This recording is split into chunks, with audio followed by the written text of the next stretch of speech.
You are watching another episode of Shane Solomon Meets, brought to you by the Cornwall Channel. I'm your host, Shane Solomon, and today I'm meeting the wonderful Dani Gibson.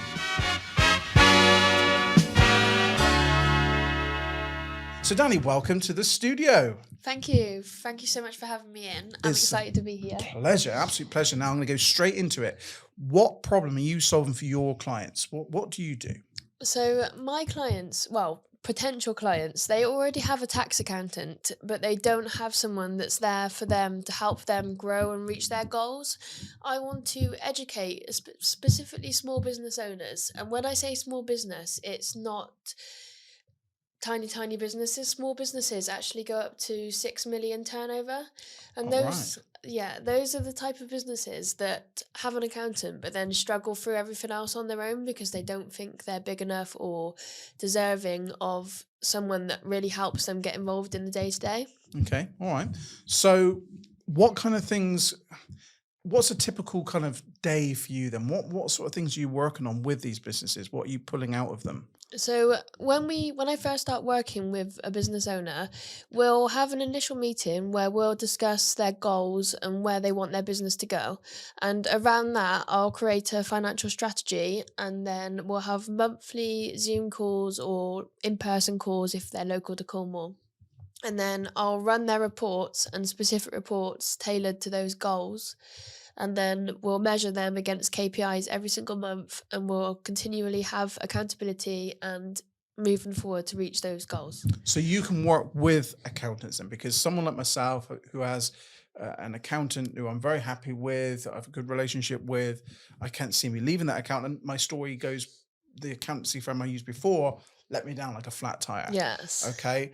But you can work with accountants, right? Yeah. It's not as if someone has to be disloyal and leave their accountants. No. You can work with theirs. Yeah. If someone's got an accountant that does their year-end stuff, they do their corporation tax, all of that stuff that they just have to do, they can continue to do that with them. I can do that if they want me to, but it's not something I really enjoy. And my focus and why I started my business was to actually help small business owners rather than just doing what needs to be done, but I can if they want me to. I can also do bookkeeping, which bookkeeping is what I'd rather do than the statutory side, because if I can get involved within the bookkeeping, it really helps me to further understand the business instead of just the accounts preparation. So what's a kind of average time that you need to work with a client for them to start seeing results? If a client is following the specific strategy, well, we can get results instantly in some cases, because sometimes I can just go into a business, have their zero access, look at their profit and loss, and I can see straight away areas where their profit's leaking away. Some businesses, they really focus on their sales and the business that they do, which is great, and that's why they started their business. But so they're having a really high top line. They can see they've got loads of sales in, but they're like, why am I not seeing any profit? Why am I not taking home as much money as I'm earning? And as soon as I look at their profit and loss, it's very clear to me to see, you're losing loads of profit there, or you're losing loads of profit there. I can get a lot of quick wins as soon as we start working together. So when did you know you like numbers? Always, really. Well, when I did maths for GCSE, I didn't necessarily like that type, but then I went to A-levels and I did all three sciences and maths, and I was like, this isn't right. I know I like that kind of thing, like I like the technical side of stuff, but I just realised it wasn't quite right. Mm-hmm. And then I got an apprenticeship in accounting, and I just knew that I found my place. Like algebra and stuff like that. Were you good at that? Well, yeah, I guess. Yeah. But it's not. Oh, yeah, I guess so. This is why I became an entrepreneur. I was no good at maths. Yeah. And this is why I have accountants, because I'm terrible. Yeah. So when you're not working, what do you like to do? What's your hobbies? So I used to go out and go for drinks and just have fun. Yes. But I still have fun, but now I have 2 little girls. Okay. So That's I spend a full-time job in itself. Yes. So I've got a 3-year-old and a 1-year-old. My eldest, her birthday was actually yesterday. Oh, We wow. did a big birthday party at a village hall. We had 25 kids running around, but we actually brought a bouncy castle because we found out how expensive they are to hire. Yeah. So we had a big bouncy castle, kids running around, everything was fine. And then some kids started requesting songs, and the Wi-Fi was an issue, and everything was crazy. But she had a great time. Oh, wow. So I basically spend my time just entertaining them. Well, if you've made up for that, then that's a great thing.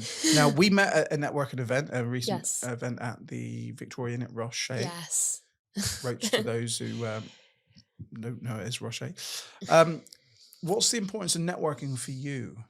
I've loved networking. When I first started my business, I didn't really see the importance of it.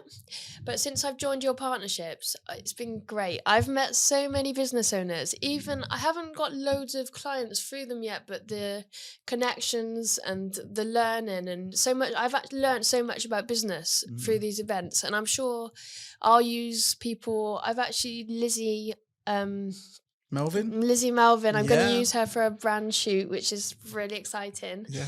She's great. Yeah, it's great. I know I'll use people going forward, and they'll use me. It's like the connections. It's just amazing.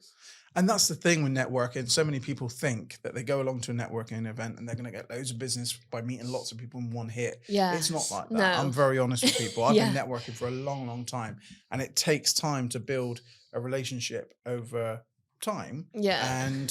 But it's not only for what you can get out of it yourself, what you can take from the networks, what you can give to it, Yes. as well with connections and helping people out. Because a lot of times people be in that room that you can connect them up with someone else that's going to really enhance their business career. That's right.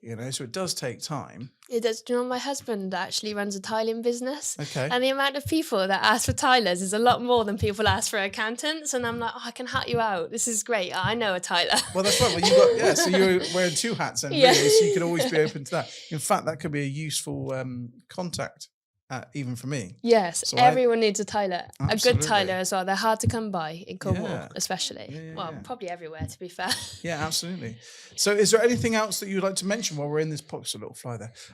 Whilst we're in this podcast, that I've not asked you about. Is there anything where the future is going to take you, where you see your kind of self in the next year, 2 years? Is there anything you want to mention?